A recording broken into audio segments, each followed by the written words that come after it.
Desember, dia ngerasa sesak napas, dia ngerasa mau mati, dia ngerasa pokoknya panic attack luar biasa deh gitu, dia ngerasa jantungnya mau berhentian.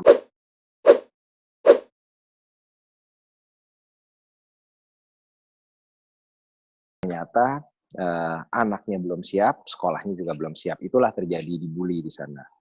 Efeknya sampai akhirnya cukup panjang, sampai akhirnya kurang lebih liburan 2017 ke 2018 di akhir tahun tuh di Desember, dia ngerasa sesak napas, dia ngerasa mau mati, dia ngerasa pokoknya panic attack luar biasa deh gitu, dia ngerasa jantungnya mau berhentian. Namanya anak special needs ya, kita terangin berkali-kali juga apa yang ada di kepalanya mungkin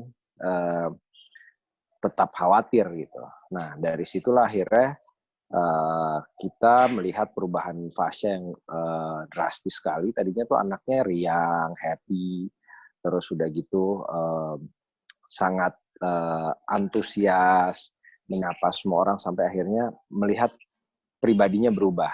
Nah, akhirnya kita konsul ke psikolog, psikiater, dua-duanya, sampai akhirnya di terapi, kita pindahin sekolah, berangsur sih, alhamdulillah sekarang sudah kembali hampir ini ya, hampir kembali seperti sedia kala lah gitulah.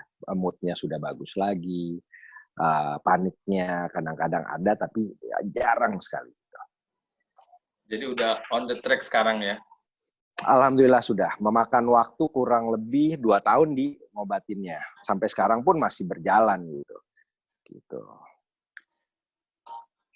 Untuk orang tua memang kudu punya kesabaran yang ekstra menghadapi anak yang special need ini ya. Mungkin boleh berbagi tips mengolah kesabaran antara istri dan Bro Patrick.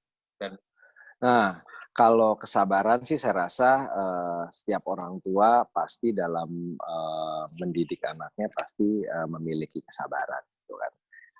Ada saja problem, bukan hanya problem yang ada di anak gitu ya. Syukur alhamdulillah sih anak-anak biasanya membawa keriangan dan kebahagiaan gitu. Tapi kan ada aja problem inilah itu, problem di pekerjaan dan lain sebagainya.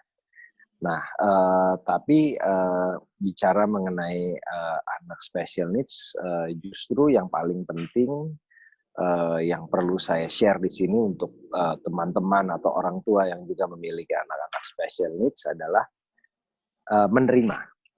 Karena dengan menerima, kita akan bisa melihat banyak hal atau perspektif lain dari hal yang belum kita lihat selama ini. Dengan menerima, kita juga bisa memiliki banyak teman, atau kita bisa ikut berbincang dan juga berbagi pengalaman atau mendapatkan pengalaman dari komunitas yang ada gitu. Karena problem yang dihadapi oleh orang lain tuh kadang-kadang kita merasa sudah berat ya, tapi begitu kita melihat orang lain, itu yang membuat kita bersyukur. Problem kita ini mungkin nggak ada apa-apanya gitu lebih. Banyak yang lebih berat lagi gitu, banyak yang lebih memprihatinkan lagi. Disitulah kita saling menguatkan dan yang paling penting menerima gitu.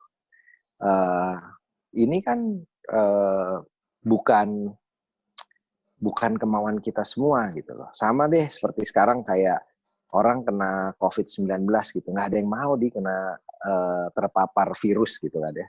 Tapi kalau sudah ini ya harus diterima gitu, dan kita sebagai masyarakat juga seharusnya begitu, harusnya menerima, tidak menjauhi dan lain sebagainya. Antisipasi perlu, tapi ya menerima gitu. Dengan menerima pun untuk dengan anak-anak special needs ini akhirnya kita bisa fokus ke hal yang lebih besar, instead of kita dibawa akhirnya, waduh ini gimana dan lain sebagainya. Momen itu pasti ada, momen itu nggak mungkin nggak ada. Tapi itulah perlunya kita kerjasama dengan pasangan kita, keluarga kita, karena di setiap masalah itu yang paling penting kuncinya menurut saya adalah support system.